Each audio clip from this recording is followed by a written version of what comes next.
All right, and we are back here on the GSMC football podcast. And for the final part of the show, we're going to now get into talking about Offensive Rookie of the Year in the NFL. Who should get that award? Because we did talk about that a little bit in our production meeting as well. And, I think there's three. You could probably put four, but I think really the top three at the moment you got to look at.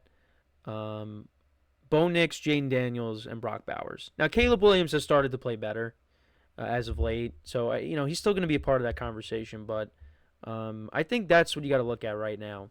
Now, Brock Bowers, I want to talk about him first because he's been great.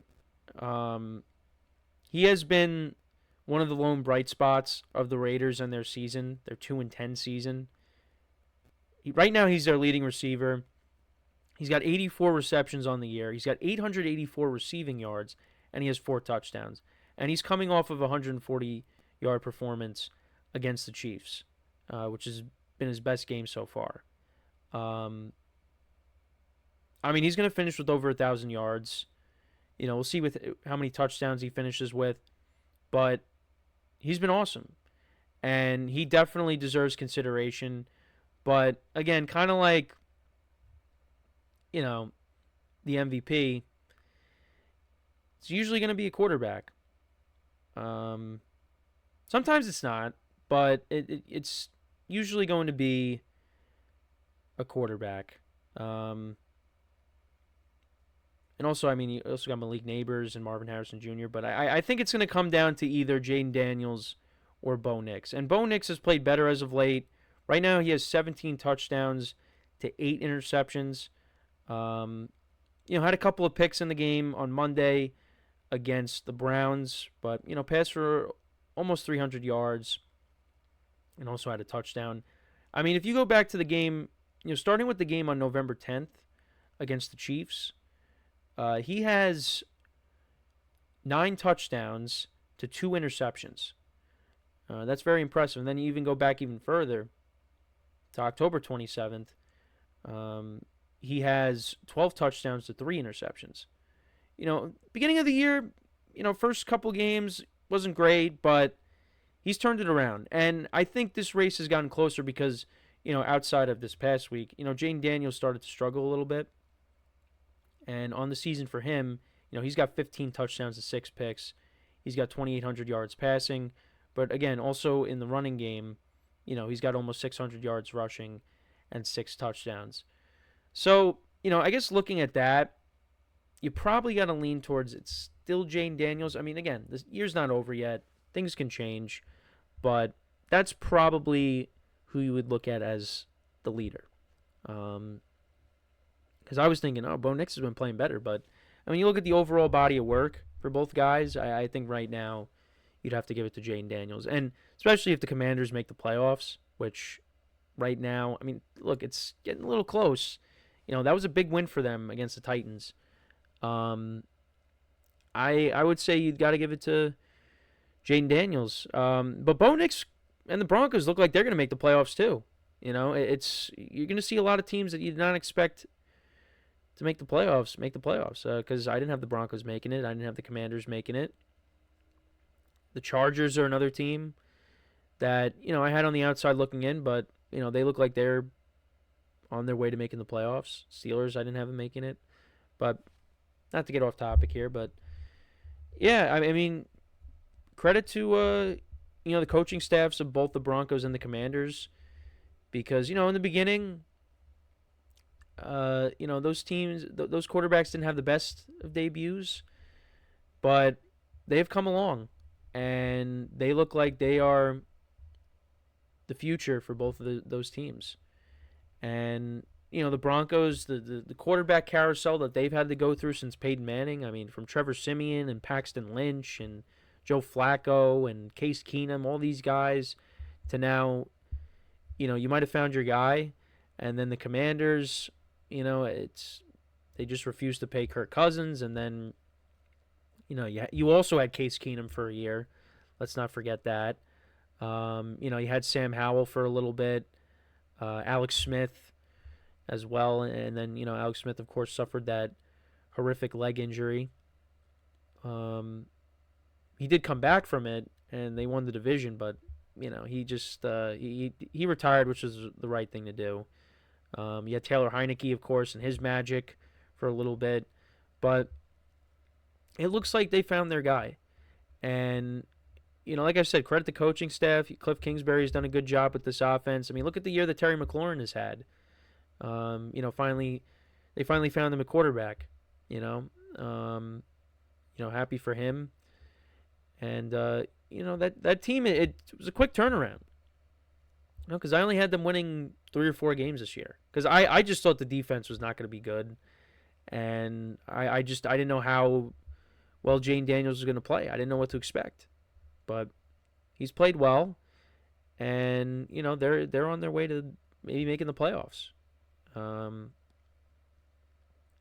then for the Broncos, I mean, I had them winning, I think, 5 games. I just really didn't know what to expect from Bo Nix as well. And it didn't get off to a good start, but, has started to play well. And, I brought up his stats from recent weeks. He's been good. And his supporting cast, there's not a lot of household names there. But when you got Sean Payton there, he's in the right spot. And, now next year, let's see what happens next year. Because you expect there to be an even bigger jump the way, Bo Nix is playing right now. So I did bring this up. This quarterback class, we'll see how it looks 5 years down the line, but could be one of the best draft classes when it comes to quarterbacks that we've had. Because, Caleb Williams, he's been playing better, and hopefully, the Bears figure things out for him next year, and he could put together a full season of, what he's done in recent weeks, and they give him better protection. You have him, and then we'll see what Michael Penix looks like, when he, eventually takes the field. It could be sooner rather than later, the way Kirk Cousins has been playing as of late. This has the potential to be a very good, and Drake May, there's, you could definitely make the argument for, several players. I mean, I think if Drake May would have started, from the jump this season, I think he would have had a better chance. But, because he came in late, probably not going to get it. But, yeah, I mean, this is a good class. And, like I said, we go 5 years down the line and look back on it and see where these guys are at, what these guys have done. We could be like, hey, this was a really good quarterback class.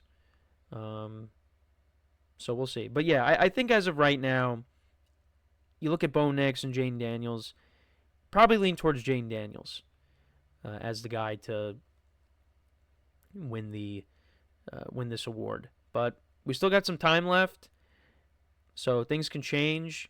But, it's going to be interesting to see how the rest of the year plays out. Because, like I said, Bo Nix and Jane Daniels, their teams could both be playing in the playoffs. It looks like it right now. So we'll see. But let me know what you guys think. Who do you think wins this award? Let me know in the comments. So we got a big weekend coming up, not just in the NFL, but also in college.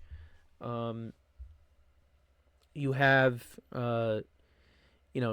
conference championship games. We got some big games this weekend, tomorrow as well. You got the Mountain West Championship between UNLV and Boise State. So, going to try to, pay attention to that. Then also Saturday. I mean, Saturday is when you got the really big championship games. You got the ACC championship between Clemson and SMU, the Big Ten championship game with Oregon and Penn State, the SEC championship game with Georgia and Texas. Those are the big games.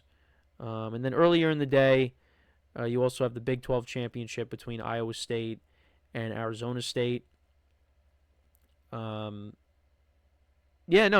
make sure to go over those games when we do our picks. But yeah, college football is going to be nearing the end. We'll see how this playoff format, how that all works, because right now the playoff rankings, you got Oregon at 1, Texas, Penn State, Notre Dame at 4, Georgia 5. Ohio State took a big dip because of their loss to Michigan. Tennessee at 7, SMU 8, Indiana's at 9, Boise State 10, Alabama 11, Miami 12, Ole Miss 13, South Carolina 14. But I mean, this is going to change, depending on how these championship games go. But I did watch that Ohio State Michigan game. Now, I did think it was going to be close. I did not think it was going to be as low scoring as it was, but that's what ended up happening. And we'll talk more about it tomorrow. But when we go over the games from last week, as well as going into the picks, but just a disappointing showing by the Buckeyes. We'll see if they bounce back, though. They're going to be a playoff team, but to lose a game like that against a non-ranked Michigan team, that was definitely disappointing for them. And it's just crazy watching that game and saying I was in that stadium. It's hard to believe that, but I was. Hoping more trips like that come up, because that was a lot of fun going to that stadium. It's very different going to a college football game.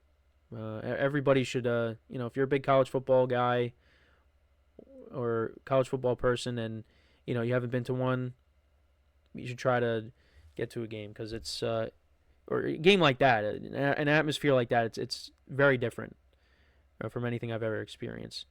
But yeah, that is that's pretty much it for the show for today. Thank you guys for tuning in. Don't forget, we got that big matchup tonight between the Packers and the Lions. Really looking forward to that game. Should be a good one. And obviously tomorrow we'll go through all the games for this weekend, the bowl game, the conference championship games in college football. We'll take a look at the games from last week.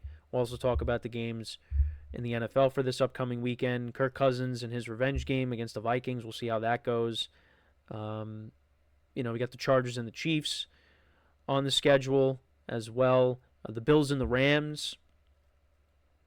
So, there are not the best slate, but, we'll find some games to cover. And obviously, this is a great game to start us off with the Lions and the Packers. It's probably the best game of Week 14.